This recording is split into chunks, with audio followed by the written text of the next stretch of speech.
Hey there, Ricky Shockley from MedSpa Magic Marketing, and we're continuing our 2024 marketing planning series today. This is part 5 of the series where we're going to focus on Facebook and Instagram ads, the secrets and the strategies that are working best for us to acquire customers in 2024 for the clients that we work with. So I mentioned this is part 5. We have 4 other parts previously published already in this series. I strongly recommend watching those before you watch this video because we talk about sound financial planning, understanding benchmarks, frameworks for creating competitive offers, how to position yourself in a competitive landscape versus the other practitioners in the area. And a lot of those fundamentals are going to be really important prior to the content that's discussed in this video. So please watch those other parts if you haven't already. And again, this is part 5. So for those of you who've been waiting for part 5 for a couple weeks, I apologize. We welcomed our second son last week. So I got a week behind schedule, but we're back here with part 5 on Facebook and Instagram ads today. So we're going to show you the exact strategies we use to generate results like this. This is our client, Dr. Kirsch in Naples, Florida. In 6 months, just from Facebook and Instagram ads alone, we have over 250 booked new patient appointments. And I'm going to show you exactly how we're doing that consistently for our clients with the frameworks and strategies we're going to go through today. So the reality is, as a med spa, you have tons of competition. Some preliminary information just to kind of recap some of the things we talked about in those first 4 videos. This is a screenshot. I forget where I took this from. It might have been like the Atlanta area. Just how many med spas are in like one small section of this small section of town in Atlanta, for example. And this is true for a lot of places all across the country. You have dermatologists, plastic surgeons, med spas, all offering similar services really close to one another. So we have to understand how to tip the scales in our favor and how to win business in a competitive market. So please review how my video on that goes into this in more detail, but I'm going to give you the Cliff Note version. If you didn't watch the earlier video, it's my contention that med spa customers are making purchase decisions based on a combination of 3 factors. Those 3 buckets are know, like, and trust factors, factors related to price, and factors related to convenience. Now, everyone has their own preference of which one of these is more important. For some people, they're going to put more of an emphasis on price. For some people, it's convenience. For some people, it's those elements of know, like, and trust, and they don't care how far they have to drive or how much they have to pay. But these are the factors that people are weighing when they make a purchase decision. And we have to understand how we can position ourselves to attract the customer. So you notice I sort of reject the idea of a unique value proposition with this framework. It's really these small elements in incremental improvement that allow us to win business. Our reviews are a little bit better. Our reputation's a little bit better. Our price point's a little bit more competitive to get someone in the door for the first time. So I like to say that people are doing a subconscious scoring on these 3 buckets. So you almost have to sit and with a pen and paper, and it's probably be good to do this exercise. Look at your top 2 or 3 competitors and objectively score them at least in terms of the factors of know, like, and trust. What are their Google reviews? What's their star rating on Google? How much do they charge for services, or what kind of new patient promos are they running? And put yourself in the shoes of a prospect. If you see the options that you have available with your other competitors, who are you actually choosing to do business with? You want to make it as much of a no-brainer as possible that people are choosing you. So try to do that exercise, make the little scorecard there, and figure out kind of where you stand and how you can position yourselves. We also need to understand this principle, which is from one of my favorite books in marketing. And I use this quote all the time. Dr. Kirsch in our testimonial video said that I really talk about this a lot, and I do. And I think it's just because it's really important. And the quote from this book that I love is action changes attitude faster than attitude changes action. It's the idea that the best way to shape perception is to have someone engage with our business and to have an authentic experience of their own. I mentioned this in the previous video. My wife and I still drive to our old dentist west of downtown Nashville, even though we're 30 minutes out in the suburbs now, because we know, like, and trust him based on personal experience. I know I'm going to get in on time. No, my hygienist isn't going to rip my gums to shreds. If I've got a problem with my tooth, my doctor's not going to sell me something I don't need. I'm not going to leave with an unexpected bill. So I could see 5-star reviews and promos and ads for dentists that are close to my house here, but nothing shapes perception like personal experience. So these ad strategies we're going to go through rely on understanding that fact and reducing friction to get people in the door to see us for the first time, and then getting them to stay with us because they know, like, and trust us. So to summarize that, we have to understand that our cost to acquire a customer is going to go down when the attractiveness of our offer goes up. So I have a whole video on discounting. If you're running ads, for example, where all you're talking about is your reputation and you want people to schedule an appointment, it's not a super attractive offer. So you're just accepting the trade-off as a higher cost of customer acquisition. A more attractive offer reduces friction, it lowers your acquisition cost, and it gets you more volume in terms of patients through the door for the amount that you're spending on ads. Go back to making sure you have a compelling reason, and then understand that last quote of action changes attitude faster than attitude changes action. All right, so getting into the specifics of the framework on Facebook and Instagram ads, what we're looking for here are evergreen new patient promos. And what I mean by that is we want to find the deals that we can run to attract new patients in perpetuity month after month after month after month. We don't want to reinvent the wheel. If we know, for example, that we can run a Botox offer for 20 units of 179, and for every $75 we spend in ads, we see a new Botox customer we've never seen before through the door.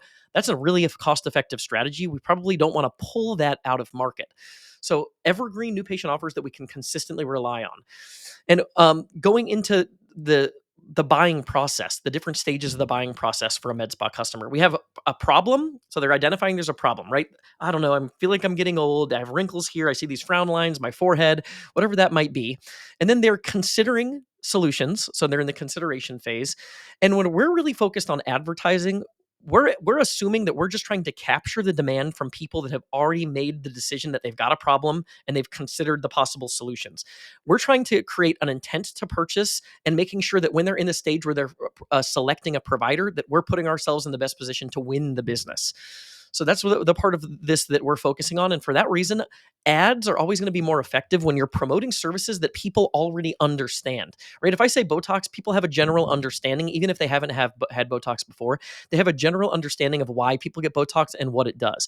If you've got some proprietary new laser that no one's ever heard of and you're trying to sell $2,000 packages, you have to get over the first two humps. You have to people have to even be considering that product or that laser is a potential solution to their problem. So you have more hurdles to jump through. Cost of customer acquisition is going to be a lot higher and your results are going to be diminished. So for that reason, we like to focus on demand capture and really promoting services that people already have some sort of awareness of. So when we start testing ads, if we have an idea or a theory on a promo or an offer on a service that we want to run, and we get early stats and we know our numbers going back to the previous videos, we say, hey, these numbers don't make sense. It's like, I know I shouldn't be spending $700 to acquire a single Botox customer. Or I'm selling a $3,500 M Sculpt session package, but my cost to acquire a customer is $2,000. So I basically have no profit left over. We don't want to try to put a square peg into a round hole. So if an offer is not working in the first month, we want to pull the plug. Again, we can test until we're finding the offers that we can consistently rely on for new patient acquisition. Some of the ads that we find to be most effective, things like Botox, fillers, and facials, these are things that rely on recurring business and they have mainstream appeal. So I wanted to give you some benchmarks for success. So we've got clients that are getting as low as $4 to $5 cost per lead numbers on some of these ads right now. But I'm just going to ballpark it and say what you're looking for would be at least a $15 cost per lead or lower on Botox, filler, and facial ads if you can get there. Now, we have some clients that are spending close to $20 for their leads. They're also converting at a really high rate, so the math still makes sense. So these are just benchmarks for you. But when you're running ads with the formula I'm about to show you, you'll see in your dashboard, you know how much you're paying per lead. So ideally, we want that 15 or lower. And the lower it is, the more exponential our return on investment. And let's say from there, we're going to anticipate that we need to book 15% of those into paid appointments. So what that would mean if we hit those benchmarks for something like a Botox filler or facial is that for every $1,000 we're spending, we're acquiring 10 plus new patients, $100 cost to acquire a customer. Pretty good numbers. You're probably going to be in pretty good shape as long as you've got good retention strategies and you're attracting the right types of clients. This should be a pretty effective starting point.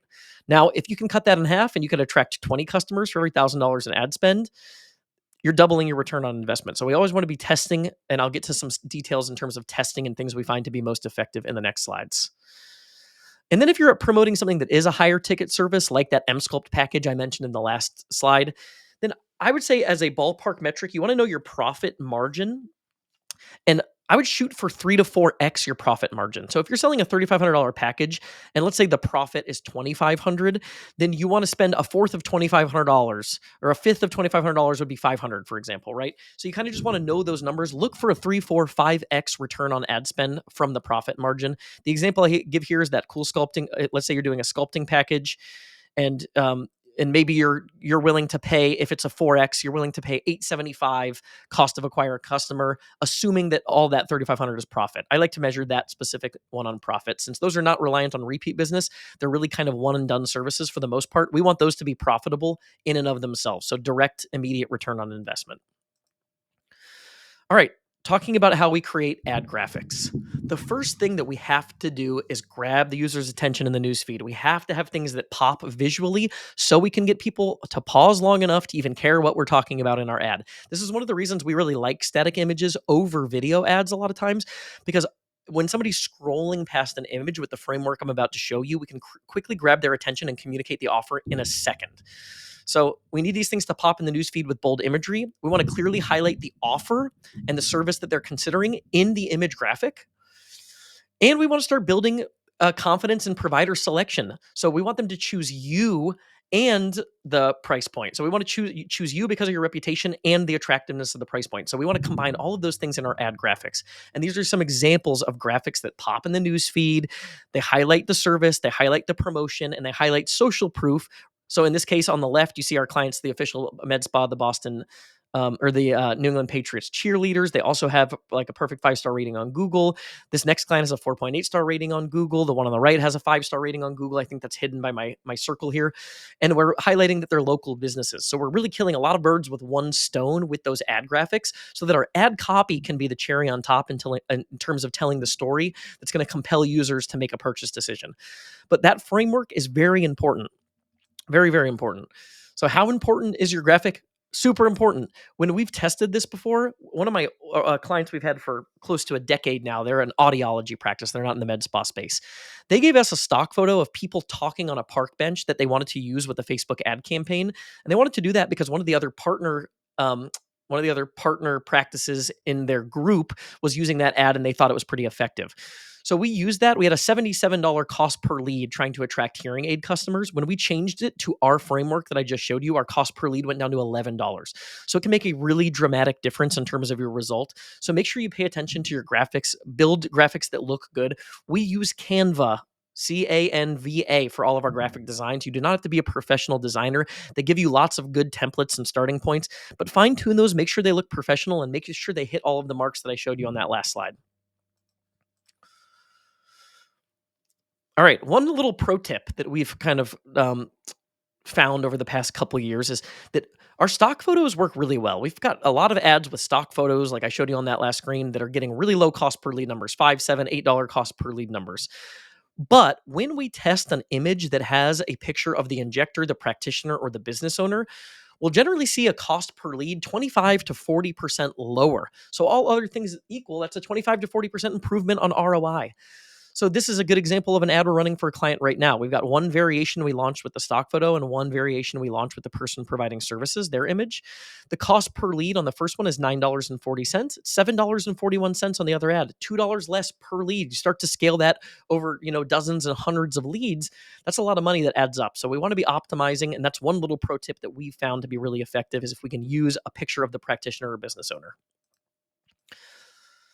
So when we get to ad copy, we want to highlight the offer info. We want to give people some information, detailed information on the service, incorporate that social proof again, and give really clear next steps with what we're asking them to do next. So again, getting clients to choose us and the offer, not just the offer. So talk about your practice, anything that makes you unique, helps you stand apart, your reputation, your reviews, how long you've been in business, how your injectors are trained, anything that can help you stand apart in terms of quality, incorporate that so people are choosing you and the offer, not just the offer. So this is an example where we talk about our reputation, our review rating, where we're located. We give people more information about Botox, and we give them exact steps for what to do next and highlight the offer at the top of the ad copy. So when I say give clear, exact steps on what to do next, I'm literally spelling it out. Here's what to do next. I don't want there to be any ambiguity when someone's clicking on our ad and filling out a form. So I don't want anybody filling out a form and saying, why am I filling out this form? Am I scheduling an appointment right now? Am I downloading like a coupon? Like, what is this exactly? So click get offer, fill out the form to claim the offer, to have access to the offer. Then you'll be prompted to schedule your appointment. Really dummy proof it and spell it out for your prospects. It's going to improve your conversion rate and your lead quantity. So when we're setting these campaigns up, there are different objectives that you can use. We use the leads objective inside of Facebook, and we use what are called instant forms. So instead of sending traffic to the website or to a landing page like we do maybe with Google ads, here we're setting these up with instant forms. So the form pops up right inside of Facebook and Instagram. People never have to leave the platform in order for us to capture their information. Another really effective way to lower our cost per lead and reduce friction. So that's the framework that we use. We also upload a list of your current patients and prospects and run that as an exclusion. So when you're building your audience, there's an option that says exclude, and you can upload a CSV or an Excel file of your existing patient database so that you're not promoting these new patient specific promos. If I didn't mention that already, what we're trying to find is those evergreen promos for new patients only. So these discounts are available if you're a new patient for your first visit, then you're coming back and paying our normal prices or membership prices after that. So we exclude our existing patients from seeing those ads if we can. Then when it comes to targeting, we want to follow an 80-20 rule. So don't find the extremities of, hey, I've got a patient that drives 45 minutes. I want to make sure we target there. Or there's this part of town that's 45 minutes away, but I really want to pull clients from there because they're affluent. You have to be realistic. Where are you going to be pulling patients from consistently at scale, and use that 80-20 rule to draw something that's closer to your practice, that's in the affluent area. If you're spending money on ads as a med spa, most of your services are more geared toward women, which means your cost to acquire a customer is going to be lower when you promote those ads to a female audience. So you might want to do female only, for example. Um, get really specific with your geographic boundaries. We had a client in Arlington, Virginia, that when she first ran ads, she had a giant circle around the business. But after we talked about it for a while, instead of radius targeting, we realized we were reaching an area east of the river in DC that's a really low income area. It's not a place where you're going to be pulling med spa customers from realistically. So a pro tip and a hack here is, instead of just doing a bubble or like a 15, 10-mile radius, if you put a specific address into the targeting options, it'll let you do 1-mile bubbles, and you can get really specific with drawing a tight map of the exact areas that you know you want to reach. Follow the same thing with age too. So if like most of your customers are 40 plus, then you don't want to spend a bunch of money advertising to 25 to 34-year-olds, for example. So try to use that 80-20 rule in all aspects of your targeting. We don't use any detailed targeting except for maybe household income. If you want to add a household income, you can type that in and you can pick like top 10, top 20, top 50% household incomes to exclude lower income zip codes. But other than that, we find it to be much more effective if we don't try to get too cute with our targeting in terms of interests and things like that. All right, so when we're setting up our form, we want to use this language, and we're going to be really clear again, right? Please fill out the following information to claim our Botox special offer. Then you'll be redirected to options for scheduling. The information we're going to ask for when we're building the form, and you'll be prompted to do all this as you build your ad, is just going to be first name, last name, email, and phone. The things that we need to communicate with a prospect. You're going to have to add a disclaimer to allow you to send text to those prospects. So I've given you the disclaimer language that we recommend right here. So you can copy and paste that, take it from this slide if you want. That'll help make sure that you're compliant with any sort of text message marketing tool. And then one of the most important things, we've just given you the framework for how we're going to get low cost per leads, how we're going to target ads, how we're going to build graphics and copy. But getting leads is only part of the equation. Closing those leads is a really, really important component to the strategy. If you're only converting 5% of your leads, and you can take that conversion rate from 5 to 15%, you're tripling your return on investment, right? So very, very important that you automate the follow-up process. I mentioned in our previous video, I've got a whole other video on YouTube about this, so I won't go into the specific details here just for the sake of time, but this is a must watch. I think this will 2 to 3x your conversion rate. So you don't want to run ads like I just showed you and then dump those leads off on your front office, because they're not going to follow up aggressively enough or consistently enough in my experience. Some do, most won't. So with automation, we can ensure that we're getting several weeks of touch points and that we're not using your front office staff's energy to chase down the 80% of leads that really weren't that serious to get to begin with. So go on YouTube, type in Med Spa Magic Marketing. If you're already on YouTube, go back to the channel and find the one with this thumbnail. This will show you the exact strategy that we use and the tools that we use, a software called High Level, to build marketing automations. And I even show you the language that we use, the framework that we use to set up those automations. For example, we rely heavily on text message, because with phone and email, people are used to tuning us out and ignoring us and not following up or returning calls. So with text message, we can create a psychological obligation to respond and ensure nearly 100% open rate. So watch that video, absolute must.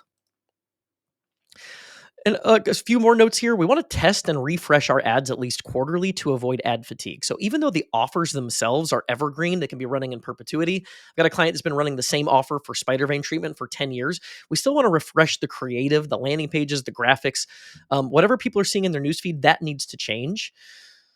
So when we're testing, you can see the discrepancy in cost per lead from some of these ads with different images we've tested. This is a new campaign we just launched. We had one version of this ad getting $2.33 cost per lead, and the other version $9.42. That makes a major difference. So test and refresh your ads with some sort of a new graphic element or new language quarterly. Just build on the story. You don't want the exact same ad. You'll experience ad fatigue. Fewer people will respond after a couple of months of running the exact same ad. Here's an example of a filler promo we're running for a client. They've had 226 leads on that one ad group, that one campaign, and I think their cost per lead is something like $6 or $7 on that campaign. So when you get cost per lead numbers that good and you use automation to convert 15, 20, 25% of your leads, you're going to have an astronomical return on investment, and you'll be a well-oiled machine in terms of your marketing investment. So in this one, they spent actually $4,900, 226 of those leads. That was a $21 cost per lead. Sorry. So this is a different one. I was thinking this is a client that was doing a different filler promo. So their cost per lead was actually really high on this campaign, but their conversion rate was also really high. So they had 37 booked of 226 leads, and they had $42,000 in initial patient revenue. So that is a actual very typical result. I like to show that because it's not the idealized result. Like I mentioned, we have clients like on the first screen getting $3, $5 cost per lead numbers. This is one that has a little bit higher cost per lead, but they're converting them at a satisfactory rate and seeing a ton of revenue month one. Now, we don't want to measure return on investment with any of these ads in month one return. And that's again why I have my MedSpa ROI Calculator. This is a tool that will allow you to see how a new patient can impact monthly recurring revenue growth. So we know those people come in that first visit, they spend a certain amount of money, but the goal is to rebook those people for other services or to repeat that service every quarter. And you'll have some sort of a benchmark. You'll know in your practice how much does the typical patient spend through the course of the year. Put in a conservative number. If that's 1,500, maybe in the calculator put 1,000 to give you a conservative projection.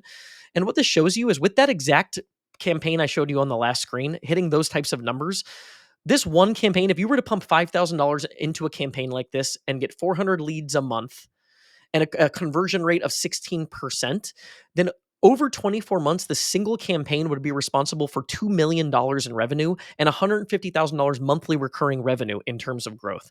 So feel free to email me. Just email Ricky at RICKY at medspamagicmarketing.com if you don't already have a copy of our ROI calculator, and I'll get that to you so you can use that for your marketing projections. Just some more examples of kind of the typical stats we're seeing on a lot of the campaigns that I just outlined. You see these numbers 9, 10, 5, 17, 19.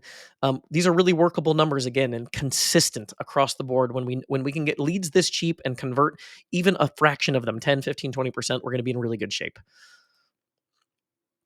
So one last thing that we probably want to incorporate with an ad strategy is instead of just running the offers, you want to be building those elements of know, like, and trust with your local market. So one of the things that I recommend doing is boosting some of your organic social posts. So the posts that you're already putting on your Facebook or Instagram account, just hit the button, boost it. If you can, boost it to the same audience that you're reaching with your ads that we set up. So you know you're reaching the same people that are seeing the offer promos, and this will supplement really nicely to help you build in that scorecard in terms of factors of know, like, and trust as you're also promoting your new patient promos. So here's some good examples I found from clients we're working with that have done a good job with some of these things. So this client, they posted on Instagram that they won this award for best spa for facials in their city, right? Boost that post so people are seeing that in addition to seeing the new patient promos. This is one of the newer clients we're working with in Nashville, and they had a picture on their Instagram of, hey, they let you bring your dogs into the med spa, and they're really dog friendly. A bunch of their patients in the city have dogs. That's a cool little way to add personality and build on those factors of know, like, and trust. Testimonial clip, great way to build on factors of know, like, and trust. A little event that you held with some pictures behind the scenes of the staff interacting with patients. All of those things can build on those factors of know, like, and trust and put you in a better position to win the business and to reduce friction when people are seeing those new patient promos in their newsfeed. So if you want help implementing any of the things that we talked about today, or you have any questions, I'm happy to answer any questions. So shoot those in the comments. I'll try to give you anything you felt like I might have missed or any gaps, because my goal is not to leave gaps. We want to show, like I showed you exactly how we build ad graphics, the types of frameworks we use, what things we incorporate in those, how we build ad copy, the way that we set up the campaign objective, all of that. So if you feel like anything was missing, comment below. And if you're interested in having a discussion about working with us, you can visit medspamagicmarketing.com to schedule your free 1.5-hour strategy session. So that's it for today's video. On the next video, we're going to talk about leveraging your existing patient list to dramatically increase revenue this week. So looking forward to that next video in the series. We'll see you soon.